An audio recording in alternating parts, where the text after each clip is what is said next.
Time for Business, and I'm pleased to announce Kate Moody is with us. Good evening to you. Another forecast on the economic recovery is highlighting the risk of growing poverty and inequality. Yeah, the World Bank's semi-annual global report projects the bounce back is on track to be strong but uneven. The World Bank sees the global economy expanding 5.6% this year and a still strong 4.3% next. Advanced economies are projected to grow about 5.4% and emerging markets and developing economies 6%. But that data on emerging markets are slightly skewed because of China's 8.5% projected growth. Without Beijing, that group's GDP will grow closer to 4.4%. Low-income economies forecast to expand just 2.9% this year, and that's partly because of the slow pace of vaccination there. Well, I've been speaking to the lead author of that report about what's at stake. Take a listen. It's quite striking, the uneven vaccine rollout across the world. In advanced economies have administered about more than 60 doses per 100 people. That's almost 3 times as much as the average emerging market and developing economy.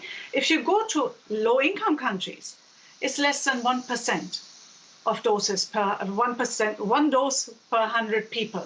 And that is one of the reasons, not the only reasons, but this is one of the reasons of this very uneven recovery. So until the vaccine rollout has been broadened to encompass many more countries, it's unlikely that the recovery will also broaden to many more countries.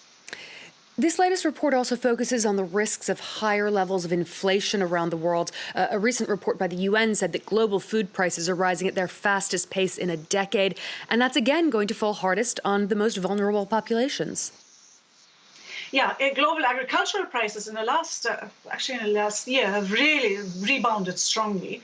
And you have also seen food prices rise strongly in low-income countries. This is one of the reasons why low-income country inflation has actually moved in a different direction from inflation everywhere else. I mean, some rebound of inflation is perfectly normal after global recessions. That's just what happens. But that's after inflation declines during the recession. In low-income countries, inflation didn't decline during recession. It kept rising because of food price inflation. And that just it compounds the challenges with food security that some of these countries are facing. Franziska Unsorga of the World Bank there. Well, amid a global shortage of microchips, the Biden administration is overhauling its supply chains to become more independent. After a 100-day review, U.S. officials are taking steps to strengthen strategic industries, including manufacturing and pharmaceuticals. Mario Sofas reports. With the aim of boosting the US economy, limiting shortages of essential goods and reducing dependence on major competitors like China, the Biden administration is acting to tackle unfair trade practices. The COVID-19 pandemic revealed holes in the country's supply chain that are affecting key industries, including pharmaceuticals and automaking. We said from the beginning that our approach to supply chain policy needs to be an integral part of the president's overarching economic strategy to grow the economy from the bottom up and the middle out. We also said that we were not going to simply be writing reports in this 100 days and that we're going to sit on a shelf. We were going to be taking action to address specific supply chain vulnerabilities. The US government's review, published on Tuesday, covers 4 main subjects: semiconductors used in products from cars to phones, large-capacity batteries used in electric vehicles, pharmaceuticals, and rare earth elements that are key to technology and defence. Shortages of raw materials have made it harder for the US economy to recover from the recession caused by the COVID-19 pandemic, and the supply bottleneck has contributed to a rise in inflation. Biden's task force will be led by the Secretaries of Commerce, Agriculture and Transportation, and will concentrate on areas of the economy where there's a disparity between supply and demand. Let's check in on the day's trading action now. A relatively muted session for Wall Street saw stocks crossing back and forth across the flat line throughout the session, and a mixed close there just a few moments ago. The Nasdaq up 1/3 of a percentage point on the economic data front. Job openings soared to a new record high in April, 9.3 million vacancies in the U.S., while America's trade deficit decreased slightly, exports rising and imports falling. We saw slight gains earlier for the FTSE 100 in London and the CAC 40 in Paris. The DAX was weighed down in Frankfurt by an unexpected fall in Germany's industrial output in April. Wednesday will mark another step in the reopening of France's economy. Border restrictions will be eased for vaccinated travelers from some countries. The curfew will be pushed to 11, not 9 p.m. Gyms will reopen, and restaurants will be able to offer indoor seating. Many cafes and restaurants have said they're struggling to find staff, although customers have already flooded back to outdoor tables. Ahead of those changes, President Emmanuel Macron has been speaking to students who hope to work in the hospitality industry. His visit largely overshadowed by an incident which saw him slapped by a man in the crowd outside, as we have been reporting on France 24.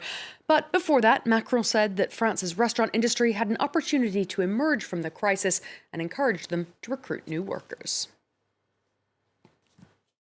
It is absolutely essential that this be a phase of rehiring, of massive employment recovery. In the restaurant sector alone, we have about 110,000 job offers to be filled. For several years, there have been jobs that have not been filled.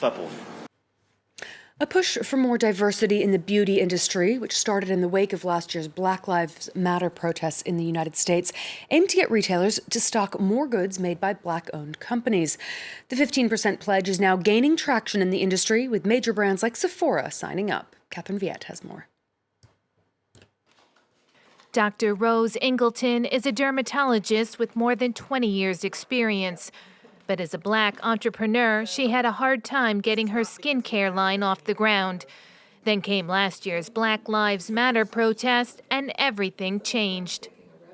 I went from 0 retailers interested to having signed with 7 of the most major retailers by the time we got to the end of 2020. So that's humongous.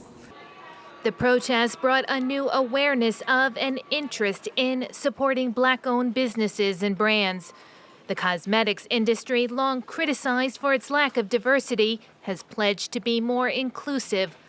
More than 20 companies, including Sephora and Ulta Beauty, have joined the 15% pledge, a nationwide campaign that sees retailers commit to having at least 15% of their products come from Black-owned businesses. We're excited to see our brand count double from 8 brands to 16 brands this year. And in fact, this year the hair category will actually meet the 15% commitment. It's a lucrative segment of the market retailers can't afford to overlook.